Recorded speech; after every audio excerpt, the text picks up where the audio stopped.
Nyawa bayar nyawa.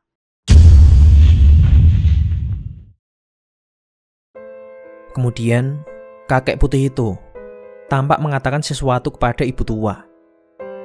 Dengan hikmat, ibu tua itu mendengarkan, disusul dengan anggukan. Perlahan, ia menoleh kepada Bang Moka yang sedang memegangi lehernya yang menghitam. Tanpa mengatakan apapun, ia hanya mengangguk. Tapi tampaknya, Bang Moka pun mengerti. Ia memapahku untuk berdiri.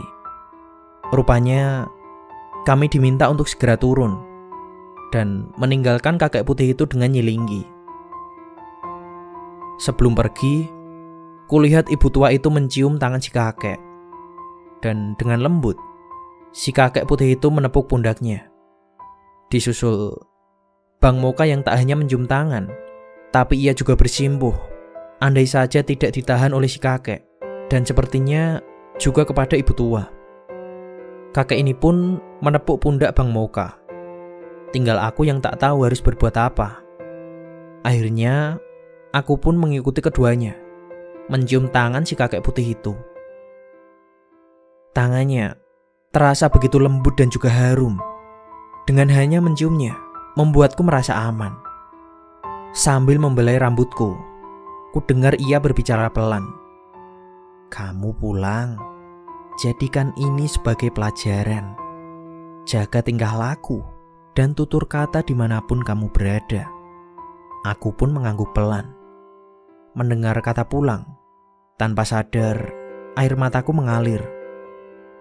Ia menepuk-nepuk pundakku dan mempersilahkanku untuk pergi. Terlalu segan untuk menatap wajahnya. Dengan menunduk, aku menjauh dan mengucap salam. Dengan tertatih, aku mengikuti Bang Moka dan si ibu tua menuju jalur turun, meninggalkan kakek itu dengan nyilinggi. Tak ada satupun yang berbicara di antara kami. Dalam gelapnya jalur ceremai, kami melangkah dengan diam. Aku meraba kantong celanaku. Benda pembawa petaka itu masih di sana, terbungkus kain putih. Kenapa harus kain putih? Aku bertanya dalam hati.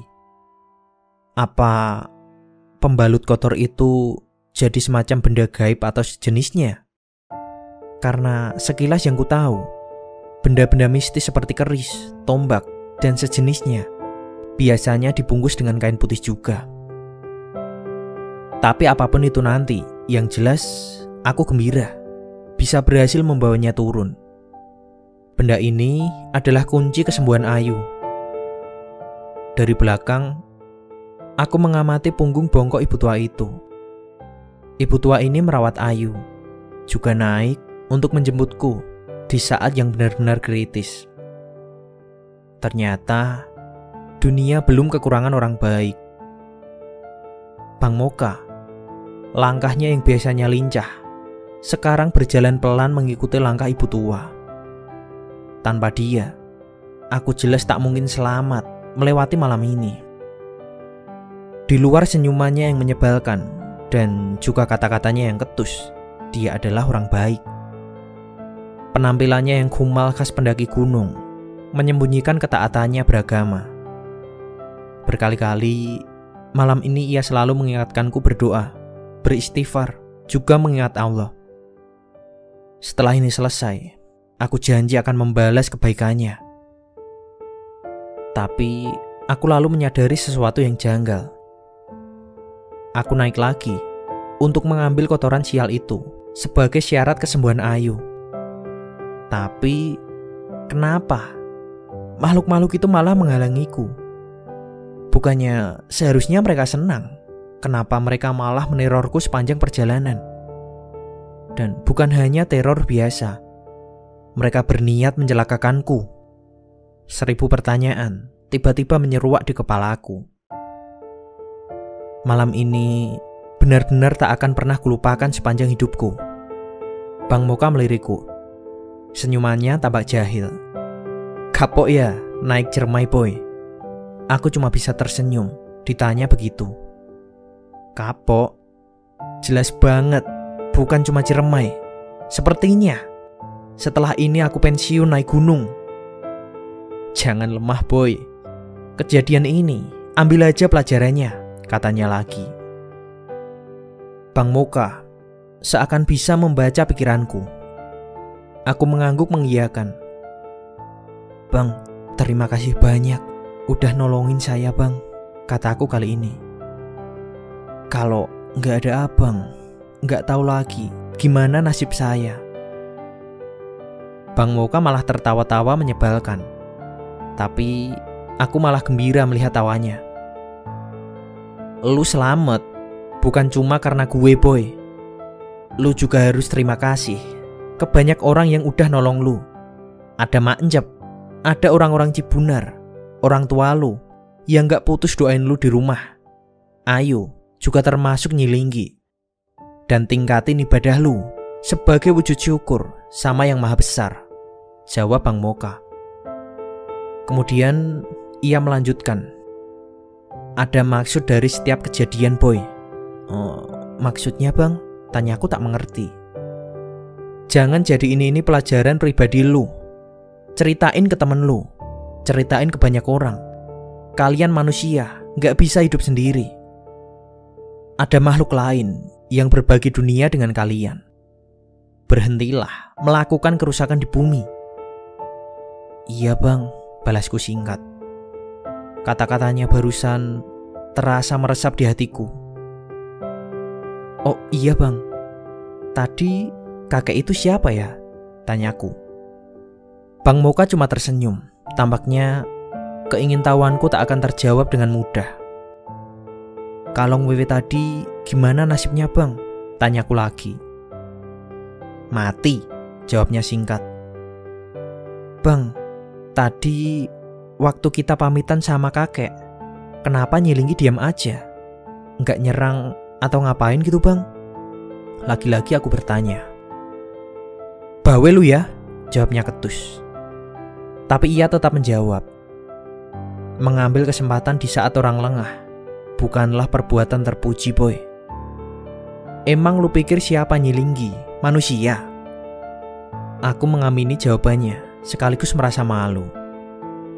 Bahkan makhluk gaib pun punya tata krama dan juga sopan santun. Jalur yang kami lalui mulai terbuka lebar dan agak cenderung datar. Kabut tipis melayang di antara semak dan pepohonan. Aku agak merasa aneh melihat kabut dan kegelapan tanpa kemunculan hantu apapun. Apakah aku jadi terbiasa? Mungkin itulah mengapa Bang Moka terlihat biasa melihat penampakan segala setan yang ada di gunung ini. Tanpa terasa, kami sudah sampai di Condong Amis, tempat pertama kali aku bertemu dengan Bang Moka. Ibu tua itu berjalan ke arah pondokan kosong. Mungkin ia ingin istirahat sebentar, dan kami pun mengikuti di belakangnya. Saat baru saja melepas lelah di pondokan itu, tiba-tiba leher dan pipiku bekas cekikan kolong wewe tadi kembali berdenyut. Aku mengusap pelan leherku. Terasa perih memang. Tapi rasa sakit itu semakin tak tertahankan. Bang Moka membaringkanku di lantai pondokan. Di sampingku, ibu tua itu memijit telapak tangan kananku sambil mulutnya berkumat kamit. Kepalaku mendadak terasa sangat berat. Kudengar Bang Moka berbicara kepadaku. Tak seperti biasanya. Suaranya terdengar lembut. Boy, sering-sering tengokin gue di sini ya.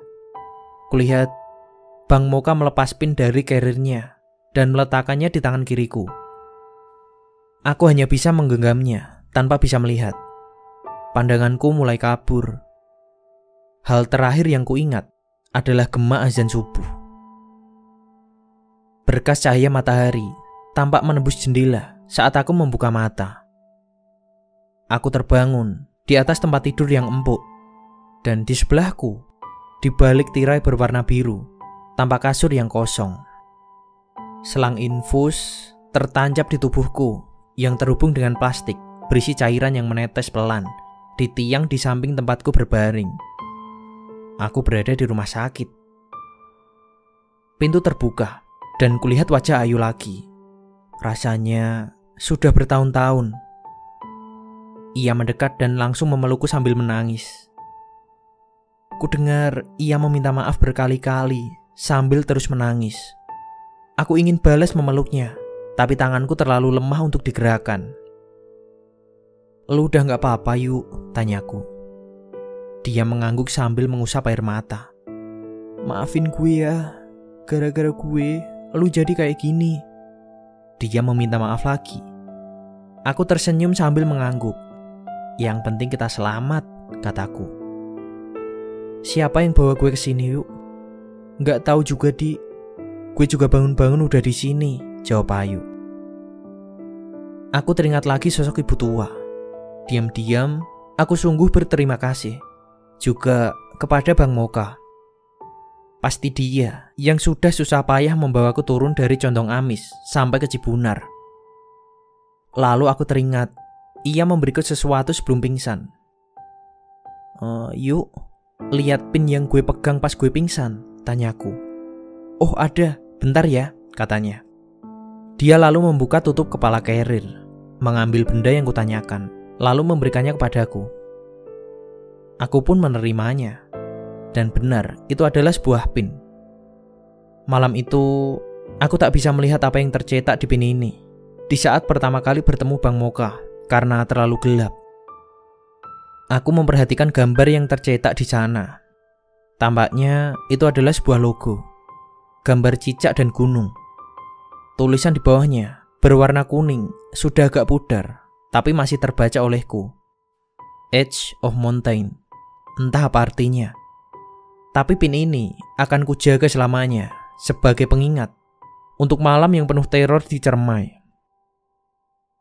Aku teringat sesuatu. Kuraba kantong celanaku, ternyata kosong. Benda sial itu rupanya sudah hilang. Aku membayangkan ritual-ritual gaib yang dilakukan pada benda kotor itu untuk menyembuhkan Ayu tentunya. "Bekas pembalut lu yang di dalam kain putih itu sekarang di mana yuk?" tanyaku karena tetap penasaran. Ayu agak terkejut mendengar pertanyaanku. "Oh, udah dibuang di tempat sampah," jawabnya. Sejujurnya, aku sedikit kecewa mendengarnya.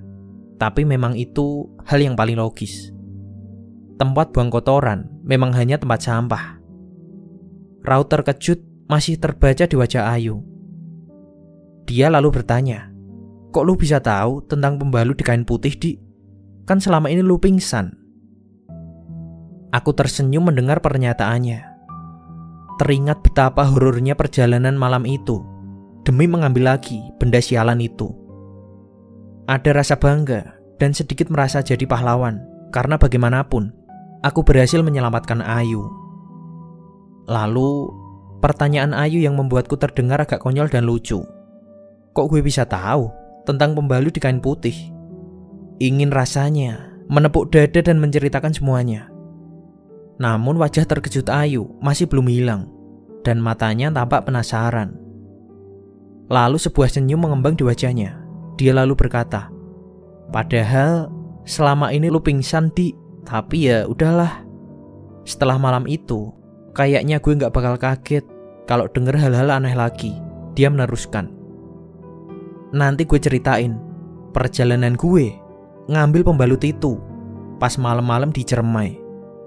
Nanti gue ceritain tentang Nyilinggi, Kalong Wewe, Bang Moka. Nanti kapan-kapan kita kesini lagi ya. Mak Encep terus-terusan ngerawat dan ngejagain lu selama lu pingsan dan kesurupan. Kita banyak utang budi Di sama dia. Sekarang giliran aku yang terkejut. Karena ternyata Ayu juga mengalami perjalanan yang sama." Selesai.